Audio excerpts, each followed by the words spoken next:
शाम का सूरज अपनी ढलान पर था। जारा अपने कमरे में बैठी हुई कुरान शरीफ पढ़कर नमाज अदा करके जैसे ही कमरे से बाहर आती है, तभी वो ये देखकर हैरान रह जाती है कि उसकी सास दुर्गा मेज पर इफ्तारी की तैयारी के लिए फल, खजूर, जूस, खाना लगा रही होती है। आजा सारा बहू, देख तेरी सास ने तेरी इफ्तारी की तैयारी कर दी है। चल आजा, देख मैंने सब कुछ तेरी मनपसंद का बनाया है। दुर्गा अपनी बहू जारा को लाकर खाने की मेज पर बिठाकर उसे अपने हाथों से खिलाकर अपनी बहू का रोजा खुलवाती है। अपनी सास का प्यार भरा दिल देखकर जारा की आंखों में आंसू भर आते हैं। अरे ये क्या जारा बहू, तू तो रो रही है। खुशी के आंसू है अम्मी जान। हमने ख्वाब में भी नहीं सोचा था कि हमारे अलग मजहब से होते हुए भी आप हमसे इतनी मोहब्बत करेंगी, क्योंकि जालिम जमाने और मजहब के बीच मोहब्बत हर बार हार जाती है। जाने कब खत्म होगी ये नफरत की नींद। ऐसा सोचते हुए जारा की आंखों में आंसू भर आते हैं और उसकी बीती जिंदगी की यादें उससे झांकने लगती हैं। दिमाग खराब हो गया इस लड़की का। फातिमा समझाओ इसे कि अपने सिर से इस इश्क का फितूर उतार दे, वरना ये उल्फत इसे ले डूबेगी। ये निकाह हरगिज नहीं हो सकता। अब्बू जान, ऐसा ना कहें। हम सूरज से बेपनाह मोहब्बत करते हैं और अपनी तमाम जिंदगी उन्हीं के साथ बिताना चाहते हैं। ये सुनकर अनवर गुस्से से भरकर जारा को एक थप्पड़ मारता है, जिसे देखकर फातिमा बोलती है, या अल्लाह, ये क्या हिमाकत कर रहे हैं आप? इस तरह कोई जवान बेटी पर हाथ उठाता है? जरा जारा, मेरी बच्ची छोड़ दो ये जिद। सूरज तेरा शौहर नहीं बन सकता, वो हिंदू है और हम मुसलमान। अपने फैसले पर गौर फरमा। एक हिंदू घर की बहू बनकर तुझे बेकदरी के सिवा कुछ हासिल नहीं होगा, और तेरी शनाख्त भी तुझसे छीन ली जाएगी। तेरे अबू की इज्जत भी खाक में मिल जाएगी। नहीं चाहिए हमें ऐसी शनाख्त जिसके लिए हमें सूरज को भूलना पड़े। हम जा रहे हैं। ये कहकर जारा हमेशा के लिए अपना घर छोड़कर सूरज से शादी कर लेती है। सूरज और जारा एक साथ एक कॉलेज में पढ़ते हैं, जहाँ दोनों में अच्छी खासी दोस्ती हुई और दोस्ती प्यार में बदल गई। मगर जारा ने सोचा था कि एक रिश्ते से जुड़ने के पीछे उसके खून के रिश्ते रूठ जाएंगे। जारा, क्या सोच रही हो? यही सोच रहे हैं सूरज की कहीं हमारे अपनों की तरह आपकी अम्मी भी हमें ठुकरा ना दे। जारा, वो मेरी माँ है, मैं उन्हें अच्छे से जानता हूँ, वो तुम्हें अपना लेंगी। सूरज जारा को लेकर अपने घर आता है। उस पल जारा के मन में इस बात का डर घिरा हुआ था कि कहीं उसकी पहचान उसकी खुशी छीन न ले, मगर दुर्गा की बातों में बसी मिठास उसके डर पर भारी पड़ गई। माँ, ये जारा है। और मेरी बहू भी है ना सूरज। माँ हूँ मैं तेरी, तेरे कहने से पहले तुझे समझ जाती हूँ। गोभी भैया, आरती की थाली तो ले आना। अरे लाया मालकिन, ये लीजिए। दुर्गा खुशी से अपनी बहू की आरती उतारकर ससुराल में उसका स्वागत करती है। तभी शंकर कमरे से बाहर आता है। अरे भाग्यवान, सुनती हो? मेरे कपड़े कहाँ रखे हैं? अजी देख क्या रहे हो, ये हमारी बहू है जारा। अस्सलाम वालेकुम अब्बू जान। जीती रहो बहू। जारा के ससुराल वालों को इस बात से बिल्कुल भी मतलब नहीं था कि उनकी बहू हिंदू न होकर मुस्लिम है। वो तो बस कुछ ही घंटों में उससे इस कदर घुल मिल गए जैसे उन्होंने एक साथ बड़ा वक्त बिताया था। अगली सुबह जारा ने अपने ससुराल वालों के लिए बहुत कुछ बनाया। अरे जारा बहू, तुझे इतनी तकलीफ उठाने की क्या जरूरत थी? इसमें तकल्लुफ कैसे अम्मी जान? अगर मेरे ससुराल वाले मुझे मेरी शनाख्त के साथ मुझे कबूल कर सकते हैं, तो क्या मुझे हक नहीं कि मैं अपने हिंदू ससुराल वालों के लिए ये सब बनाऊं? देखिए, मैंने कोफ्ते, पुलाव और साथ में सेवइयां भी बनाई हैं। खाकर बताइए कैसी बनी है। अरे भाई वाह, बहुत ही स्वादिष्ट खाना बनाया है बहू तूने। सबसे स्वादिष्ट तो तेरे हाथों से बनी ये सेवइयां हैं। खाते ही स्वाद मुंह में घुल गया है। ये रहा तेरा शगुन। ऐसे ही दिन बीतते चले गए। जारा जल्दी ही अपने ससुराल में ढल गई। हर सुबह सास के पूजा की थाली तैयार करना उसका पहला काम बन गया। शायद यही तो मन का मिलाप था, जहाँ न तो नफरत थी और न ही धर्म की दीवार। देखते ही देखते रमजान के रोजे का महीना शुरू हो गया। जारा हिचकते हुए अपनी सास से बोली, अम्मी जान, कल से रमजान के रोजे शुरू हो रहे हैं, तो क्या हम रोजे रख सकते हैं? जारा बहू, तुझे रोजे रखने के लिए मुझसे इजाजत लेने की जरूरत नहीं है। ये तेरा हक है। तुझे जिस चीज की जरूरत हो मुझे कह देना। अगले ही दिन से रोजे शुरू हो जाते हैं। तभी सुबह के 4 बजे दुर्गा सहरी की थाली लेकर अपनी बहू के पास आती है। अम्मी जान, आप इस समय तक जाग रही हैं? सो कैसे सकती थी? आज से मेरी बहू के रमजान के रोजे जो शुरू हो गए हैं। चल, सहरी का वक्त खत्म होने से पहले सहरी खा ले। आपको ये पता था? हाँ पता था। चल आजा खा ले। इस तरह रमजान के रोजे के पहले रोज दुर्गा अपनी बहू की हर छोटी बड़ी जरूरत का ख्याल रखती है और शाम का सूरज ढलते देखकर इफ्तारी की सारी तैयारी कर देती है और रोजा खुलते ही अपने हाथों से जारा को खिलाती है। अचानक एक आवाज सुनकर जारा बीती यादों से बाहर आ जाती है। अरे ओ दुर्गा, नवरात्रि शुरू हो गई है, तुझे कुछ होश खबर है कि नहीं? अरे होश तो तब होगा ना जब इसके घर में हिंदू की हिंदुआई रही होगी। खुदा के लिए आप सभी ऐसा ना कहिए। अम्मी जान ने नवरात्रि के 9 दिनों के व्रत को रखा है, आप भी जरूर आना। ऐसे ही दिन बीतते गए। एक ही छत के नीचे दोनों सास बहू अपनी अपनी रिवायतें बड़ी ही खुशी से निभा रही थी। जहां दुर्गा अपनी बहू के लिए सुबह का सहरी और शाम का इफ्तारी तैयार करती, वहीं जारा भी अपनी सास के नवरात्रि के त्योहार के हर दिन से रंग भर देती। देखते ही देखते दुर्गा की नवरात्रि का 9वां दिन आ गया।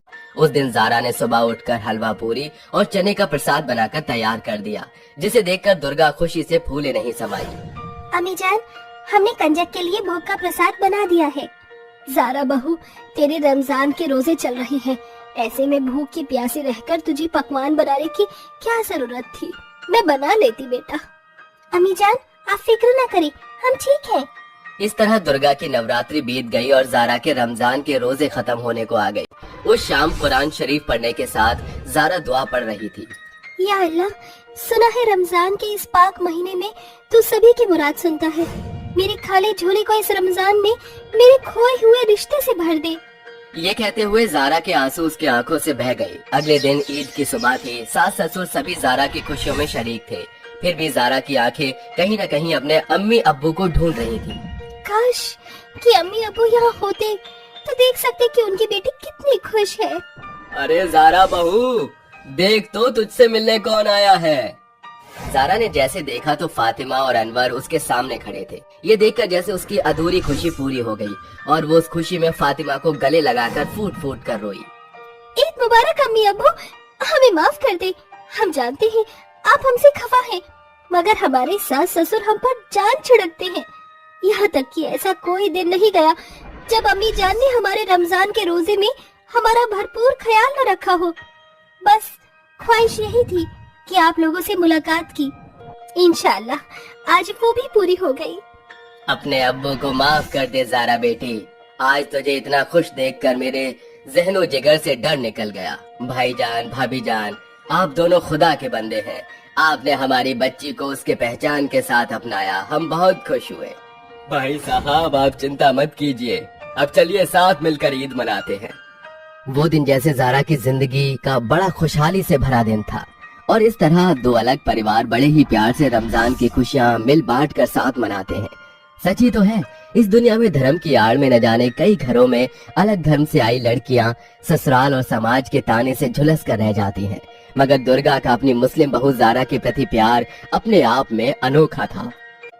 अरे इतनी देर हो गई, मेरे तीनों बेटे अभी तक ड्यूटी से वापस ही नहीं आए हैं, पता नहीं कहाँ रह गए। तभी दरवाजे पर एक दस्तक होती है। लगता है मेरे तीनों बेटे वापस आ गए हैं। मैं जल्दी से जाकर दरवाजा खोलती हूँ। जैसे ही लता दरवाजा खोलती है, दरवाजे के सामने उसके तीनों बेटे खड़े होते हैं और तीनों के हाथ में गुब्बारे, केक और गुलाब के फूल होते हैं, जिन्हें देखते ही लता हैरान रह जाती है। अरे ये सब किसके लिए लेकर आए हो तुम तीनों? Happy birthday to you mom, ये सब आपके लिए ही है। हाँ माँ, आज आपका बर्थडे है और हम कैसे भूल सकते हैं, बस इन्हें सामान को खरीदने में थोड़ा सा समय लग गया। हाँ माँ, अब हमें यहीं पर खड़ा रखोगी या फिर अंदर भी बुलाओगी? लता की आंखों में आंसू होते हैं और वह खुशी खुशी अपने तीनों बेटों को घर के अंदर आने के लिए कहती है। अरे हाँ हाँ, क्यों नहीं, तुम्हारा घर है और तुम्हारे घर के अंदर तुम्हें आने के लिए भी मैं कहूँगी भला? ये कैसी बात हो गई, चलो अंदर आ जाओ। लेकिन इसके अलावा भी हमारे पास एक सरप्राइज है आपके लिए। क्या आप सरप्राइज के लिए तैयार हो? ओहो, अब इसके अलावा और कौन सा सरप्राइज लेकर आए हो मेरे लिए? इतना काफी था मेरे लिए। नहीं माँ, हम आपके लिए दुनिया का खूबसूरत तोहफा लेकर आए हैं और वो देखना तो आपका पूरा पूरा हक है। अब तुम तीनों जिद कर रहे हो तो मैं मना कैसे कर सकती हूँ। लाओ दिखाओ मेरे लिए तुम तीनों क्या तोहफा लेकर आए हो। रवि, रंजीत, राहुल तीनों ही अपनी माँ के सामने से हटकर साइड हो जाते हैं। उनके पीछे 3 अंग्रेजन लड़कियाँ खड़ी होती हैं, जिन्हें देखते ही लता कहती है, अरे ये तीनों लड़कियाँ कौन हैं? लगता है विदेश से आई हैं। क्या तुम्हारी सहेलियाँ हैं? अरे नहीं माँ, जरा देखो तो सही, उनके गले में वरमाला है और मांग में सिंदूर है। इसका मतलब कि आपके तीनों बेटे आपका बर्थडे वाले दिन आपकी बहू लेकर आए हैं। लता ये सुनते ही अचंभित रह जाती है, जिसके बाद वह चिल्लाते हुए कहती है, ये तुम कैसी बातें कर रहे हो? क्या तुम्हें जरा भी अक्ल नहीं है? तुम तीनों ऊंट की तरह बड़े तो हो गए हो, लेकिन देखो दिमाग कभी भी बच्चों की तरह है। अरे तुम इन अंग्रेजों को घर पर क्यों लेकर आए हो? जाओ इन्हें इनके घर पर छोड़कर आओ। नहीं माँ, ऐसा नहीं हो सकता। ये अभी इस घर की बहू है और हम तीनों भाइयों ने इन तीनों लड़कियों से शादी की है। माँ, आप इनके बारे में गलत समझ रही हो। ये तीनों बहुत अच्छी हैं और कई सालों से इंडिया में ही रह रही हैं। लेकिन जरा तुम एक बार मेरी बात को समझो। ये अंग्रेजन लड़कियां हमारे घर को कैसे संभालेंगी? इन्हें तो हमारे कल्चर के बारे में भी नहीं पता होगा। अरे माँ, आप चिंता मत करो। जब से ही इंडिया में ये आई हैं, उन्होंने यहाँ का कल्चर बहुत अच्छे से सीखा है। ये तीनों आपकी बहुत अच्छे से सेवा करेंगी, कभी भी आपको परेशान नहीं होने देंगी। आपको हमारे ऊपर भरोसा नहीं है क्या माँ? तुम तीनों ना जब देखो अपनी मनमानी करते हो। अरे मुझे तो समझा लोगे, लेकिन अपने पिताजी को कैसे समझाओगे? अरे इनके लिए तो मैं ही काफी हूँ, लेकिन आप अपनी तीनों विलायती बहुओं का स्वागत तो करो। लता पूजा की थाली लेकर आती है और अपनी तीनों विलायती बहुओं का स्वागत करती है, जिसके बाद वह उन तीनों से कहती है, माना कि तुम तीनों की शादी मेरे तीनों बेटों से हो गई है, लेकिन अब तुम्हें इस घर में हमारे नियम कानूनों पर चलना होगा, और जो तुमने ये कपड़े पहने हैं, ऐसे कपड़े इस घर में नहीं चलेंगे। लता ऐसा कहने के बाद अपने कमरे से 3 साड़ियाँ लेकर आती है और अपनी तीनों अंग्रेजन बहुओं को दे देती है, जिसके बाद उसकी अंग्रेजन बहू साड़ी पहनकर तैयार हो जाती है। तभी दामोदर आता है और उन तीनों को देखकर कहता है, अरे लगता है आज हमारे घर में मेहमान आए हैं, लेकिन ये मेहमान तो कुछ विलायती लग रही हैं। दामोदर के आते ही रवि अपने पिता को अच्छे से समझ आता है, जिसके बाद दामोदर अपनी तीनों अंग्रेजन बहुओं को एक्सेप्ट कर लेता है और उन्हें आशीर्वाद भी देता है। अच्छा मेरी प्यारी बहू हो, ये सब तो ठीक है, लेकिन आज तुम्हारे ससुराल में पहला दिन है, तो तुम्हें अपनी पहली रसोई की रस्म कर लेनी चाहिए। जी बाबूजी, हम अभी जाकर रसोई से आपके लिए कुछ मीठे में बना कर लाते हैं। अगर आप सभी अपने पसंद की स्वीट डिश हमें बता दोगे तो हम आपके लिए कुछ अच्छा बना कर ला सकते हैं। हाँ हाँ, जल्दी से हमें बता दीजिए। लता और दामोदर अपनी पसंद की स्वीट डिश उन तीनों को बता देते हैं, जिसके बाद वह तीनों रसोई में जाती हैं और सभी के लिए उनकी पसंद की स्वीट डिश बनाना शुरू कर देती हैं। कुछ ही देर में वो तीनों गाजर का हलवा, खीर, रसमलाई और बेसन के लड्डू बनाकर खाने की टेबल पर लगा देती हैं। अब आप सभी आ जाइए और हमारे हाथों की पहली रसोई का बना हुआ मीठा खाना टेस्ट कीजिए। दामोदर जैसे ही गाजर का हलवा खाता है, वह कहता है, अरे वाह, क्या बात है। और इतना स्वादिष्ट गाजर का हलवा तो मैंने पहले कभी नहीं खाया। तुमने तो 100 में से 100 मार्क्स मेरी तरफ से ले लिए हैं भाई, वाह। और ये बेसन के लड्डू तो और भी स्वादिष्ट हैं। तुम तीनों तो बिल्कुल परफेक्ट हो।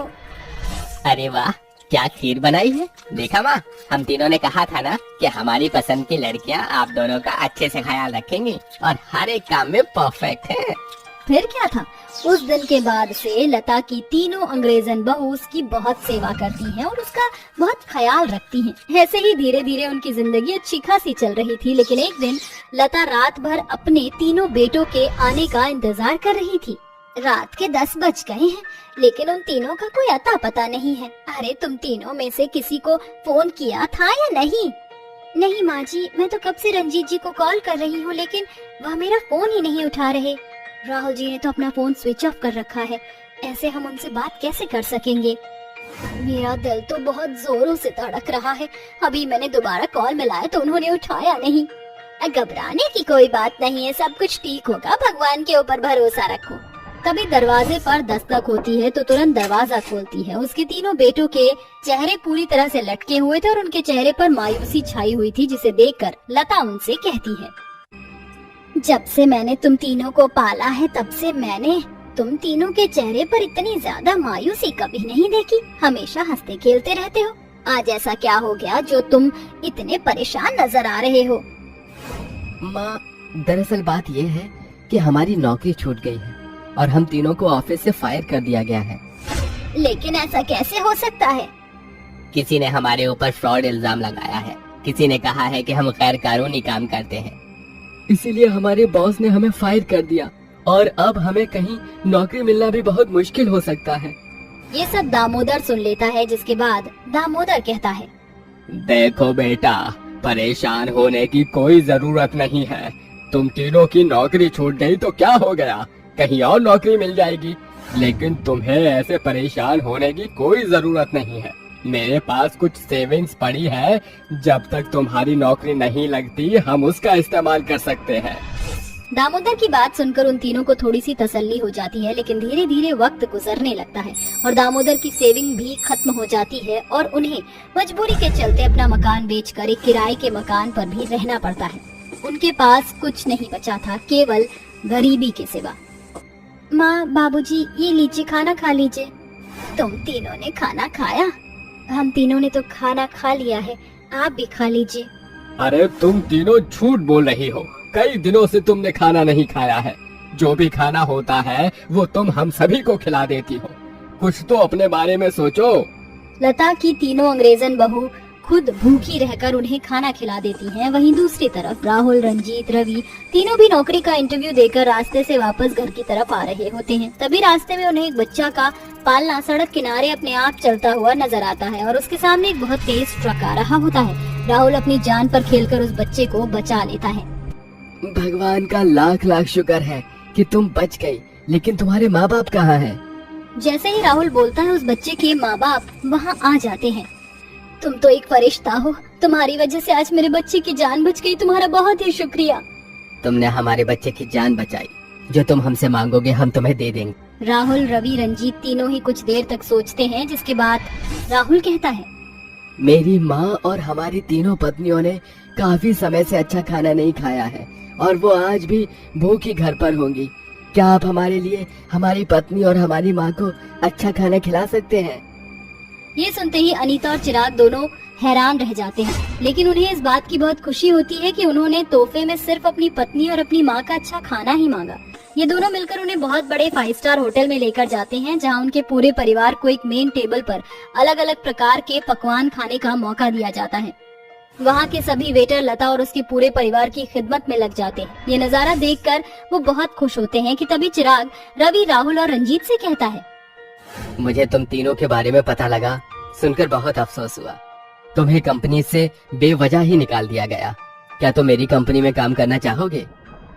फिर क्या था, ये तो सोने पर सुहागा हो गया था। उन तीनों को नौकरी मिल जाती है और वो दोबारा से अपनी जिंदगी में अपने परिवार के साथ खुशी खुशी रहने लगते हैं।